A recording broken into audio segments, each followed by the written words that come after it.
Welcome back to the nationally syndicated Price of Business. I'm your host, Kevin Price, talking about you and your business. I always love my segments with Chris Kidd. We call him the money man here on the Price of Business because of his great work he does with people, everything from entertainers to athletes and to people who are like everyone else, trying to figure out how to make most of their money, to be good stewards of it and to manage it well. But also, he and I have done some great stories. In fact, I would say in my Hall of Fame of stories, I bet he is in the majority of those in 20 years of doing this show by bringing really important and very interesting guests for us to interview together when he co-hosts these segments with me. Chris, love always having you on. Your website is chriskidd, that's Kidd, THRISKIDD.com. Why don't you go ahead and introduce our guest today and our topic today? You brought in a doozy for us. Yeah, this is an interesting story because when this movie came out, I got with you and said, we need to find somebody attached to this movie to get on the show. I really want to talk to this. And everybody has probably heard of The Sound of Freedom. If they have not, they absolutely have to go see this movie. Today we have the man behind the whole thing, Paul Hutchinson, and I'm looking forward to this interview as much as anybody else. So thanks for being with us, Paul. Thanks for having me on the show. Yeah, I got to tell you, when he told me Paul Hutchinson was going to be on, I was going to say, what? Come on, you're pulling my leg, right? Because not that we don't get people like you. We've got Emmy winners, Oscar winners, New York Times best-selling authors. We get great name guests, but it was the timing that surprised me because you're right in the middle of a phenomenon. I mean, this movie has been a phenomenon. Talk a little bit about that. Absolutely. We only spent $14 million on production, and we're almost at $200 million in box office sales in the U.S. We're the number one film in about, I believe, last time I checked, 15 countries throughout Latin America and other countries right now. So it's taken the world by storm because people are wanting to hear this message and understand what's going on.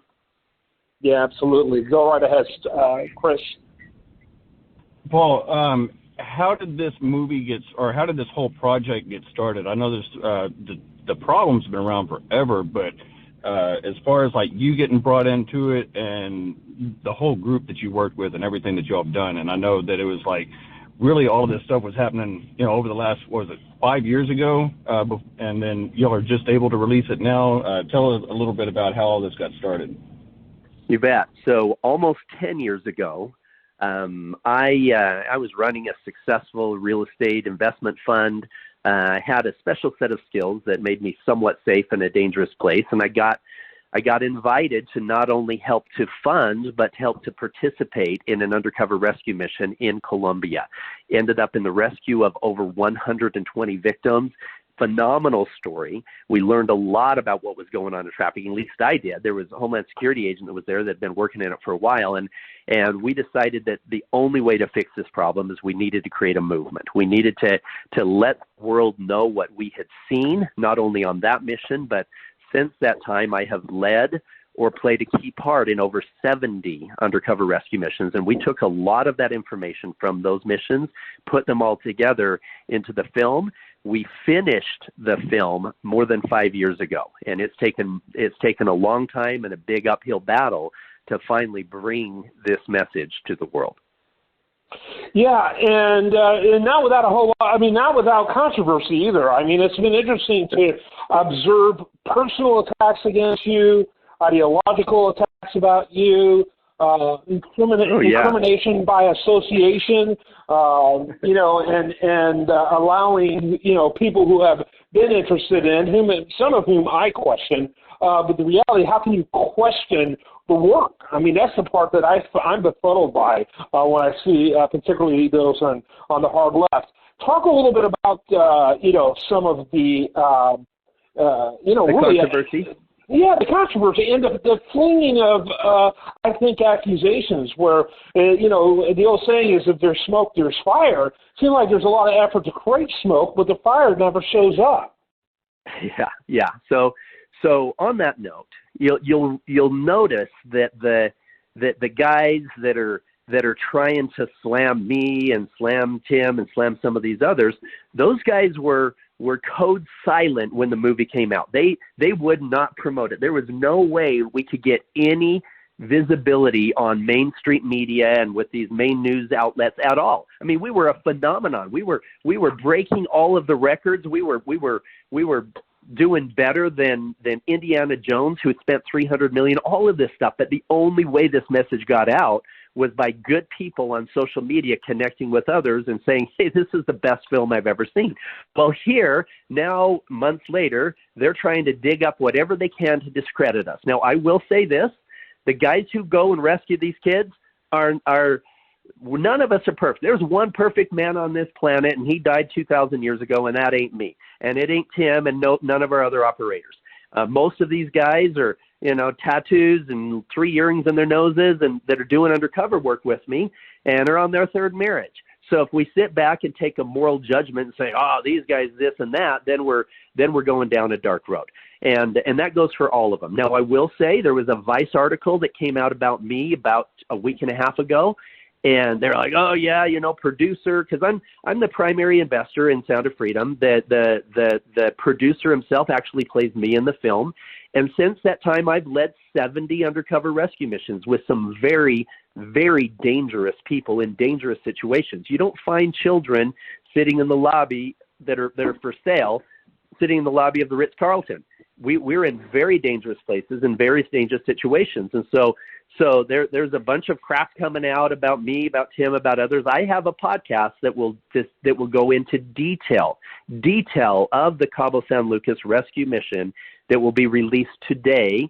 And you'll see, you'll put yourself in that situation and say, okay, if I was there with those guys in that situation, knowing that there was a high chance that she wasn't a minor, we could have gotten killed if I didn't do what I did, would you move forward? And there was 23 victims that were recovered from that mission.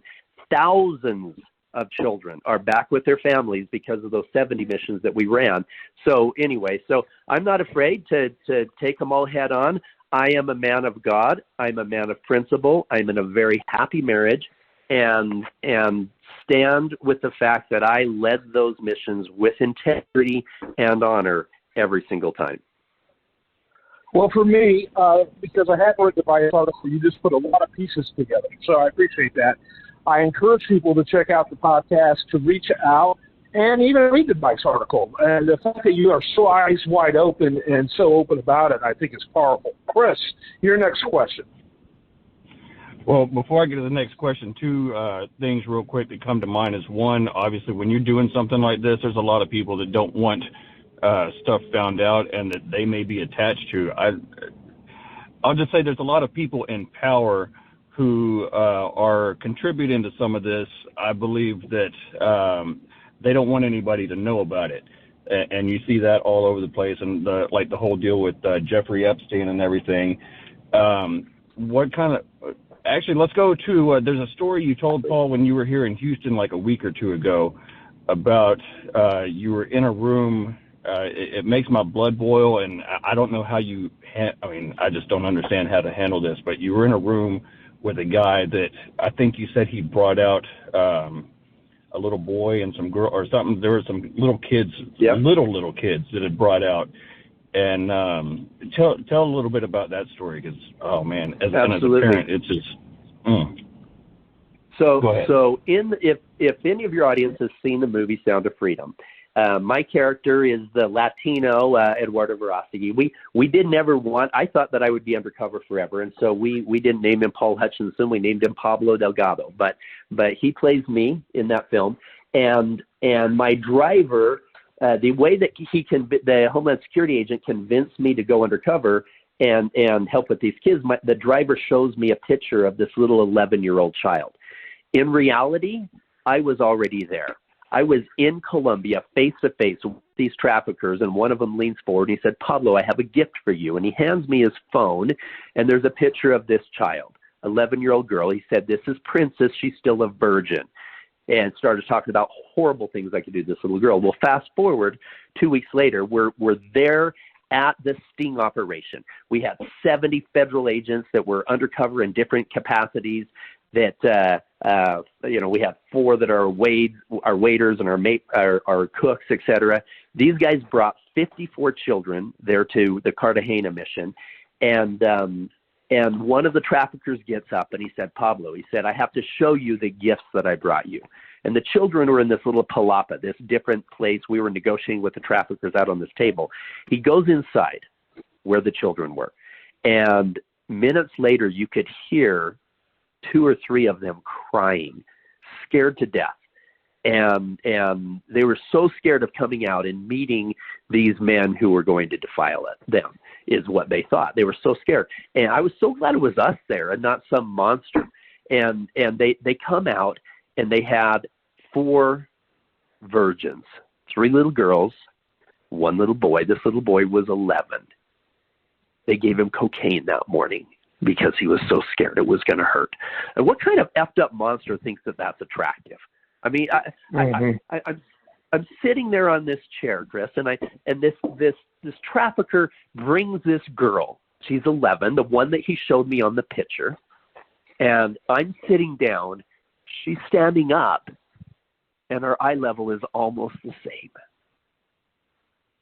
And I'm looking into her eyes, and all I could see is fear.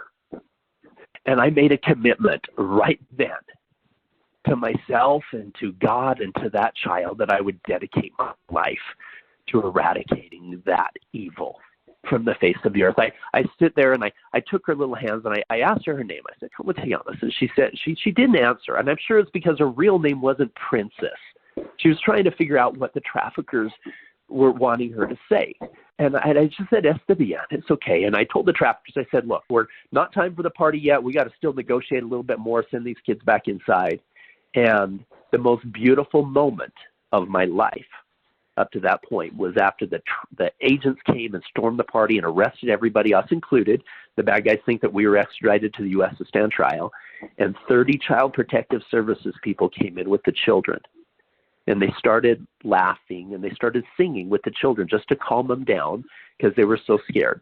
And that sound of freedom was the most beautiful sound that I ever heard. That's why we named the movie Sound of Freedom, is because that transformed all of our lives, especially compared to the crying that we heard less than half an hour before.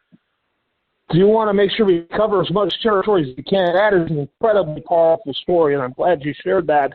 Real quickly, share your website, and then we'll have Chris ask the next question. Give us your website real quick. Absolutely. The best way to find information on all this is my website is Liberating Humanity, just ING, liberatinghumanity.com. And that will give you access to the podcast and some materials you can use to keep your family safe, etc. If you want to get information on our foundation, you can go to liberatechildren.org. So there's not an ING on that. It's just liberatechildren.org or liberating humanity, ING, liberatinghumanity.com. And would love to have you come and get some more information and find ways to help keep your family safe, or even join us. Participating in any way with what we're putting together. Chris, your next question? Yeah, I've got, I guess, a little quick 2-part. One, watching the movie, I felt really intense emotions just watching it, like just heartache, anger, hatred. How intense were the emotions in the middle of it on a scale from 1 to 10?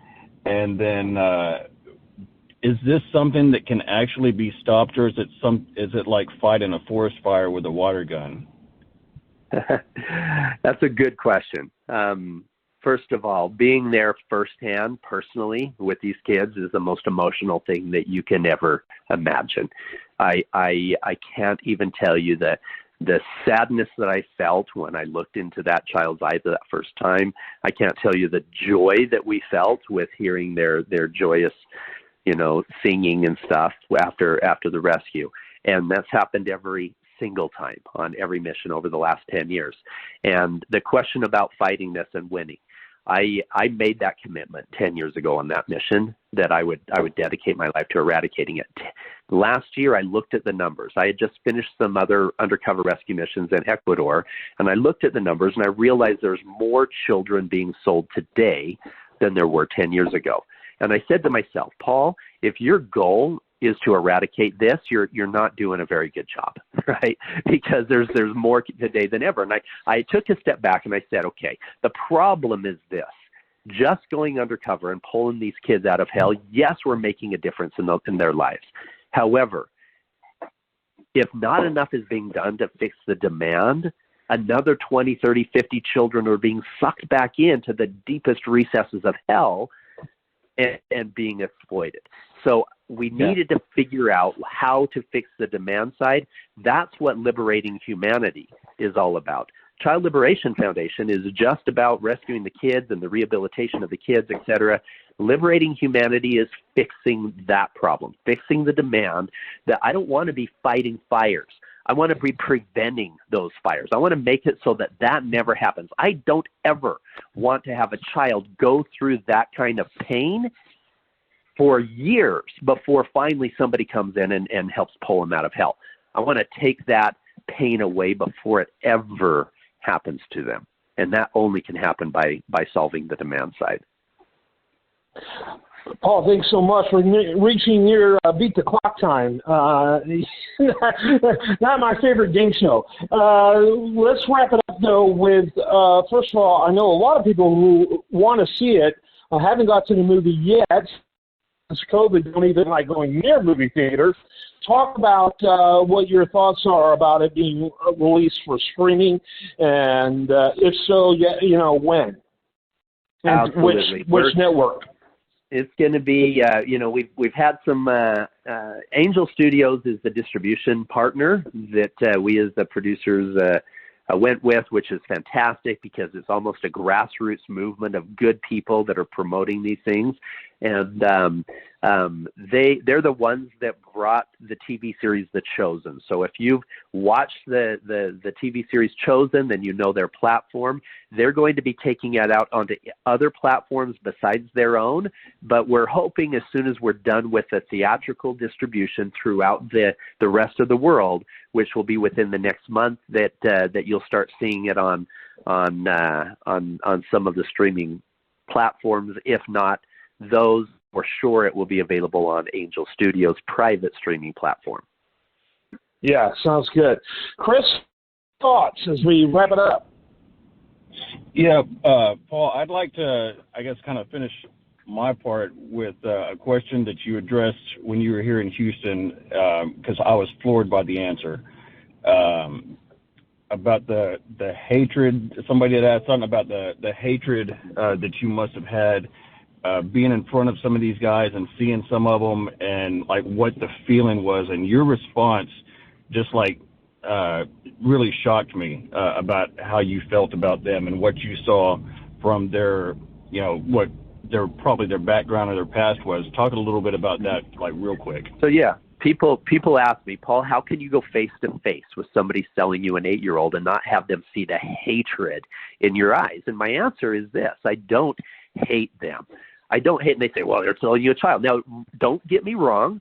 I'm not a sympathizer. I put my life in danger to ensure they never touch another child, to make sure that the innocence is preserved at all costs. However, what I wish more than anything is that I had a time machine. I could go back 10, 20 years before they ever crossed that line and figure out what was going on in their life that made them think that it was okay to take that path. Most of them dealt with childhood trauma themselves. Most of them have dealt with all this crap that if we could come with a place of compassion. Now, we don't have a time machine, but what we do have is, and goes back to your answer, is this fighting a fire that can never win? No, this is how we win this. We realize that we have generational trauma with billions of people who have experienced sexual trauma as a child, most of them in their own homes. These are the type of people that grow up. Some of them just deal with anxiety, depression, and anger issues. Some of them use that pain to protect innocence at all costs. Unfortunately, there's a small percentage that grow up to be contact offenders. We need to love them and help them heal before they ever pass their trauma on. Yeah, that's a great answer. Whatever happened to hate the sinner? And I think that what you're saying is exactly what you are alluding to. It's multi-generational trauma. Molesters were molested. The evidence is overwhelming. And it's a thing that, that passes on from generation to generation. It's really horrific. Great response. People need to check out the movie, and they need to learn more about this work by going to liberatinghumanity.com. You can always learn more about Chris Kidd, one of our favorites, and show regular over at chriskidd.com. That is with 2 Ds. I am Kevin Price. This is the nationally syndicated Price of Business. Stay tuned for more after this.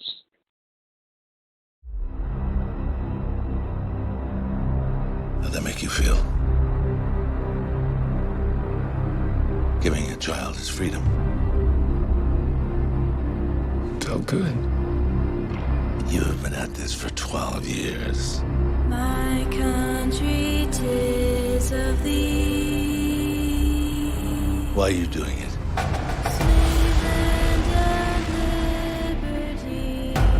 Because God's children are not for sale. It is the fastest growing international crime network that the world has ever seen. For Homeland Security, we can't go off rescuing Honduran kids in Colombia. This job tears you to pieces. And this is my one chance to put those pieces back together. And yet somehow you have failed to bring me one real-world lead. It's over, Tim. Close up and come back home. So you quit your job and you go and rescue those kids.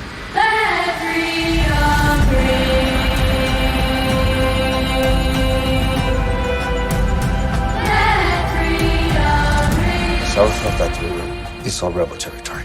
No one goes in. What if this was your daughter?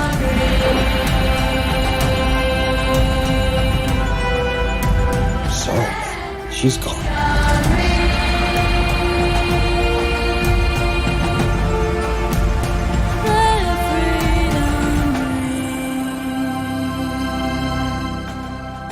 Hear that? That's the sound of freedom.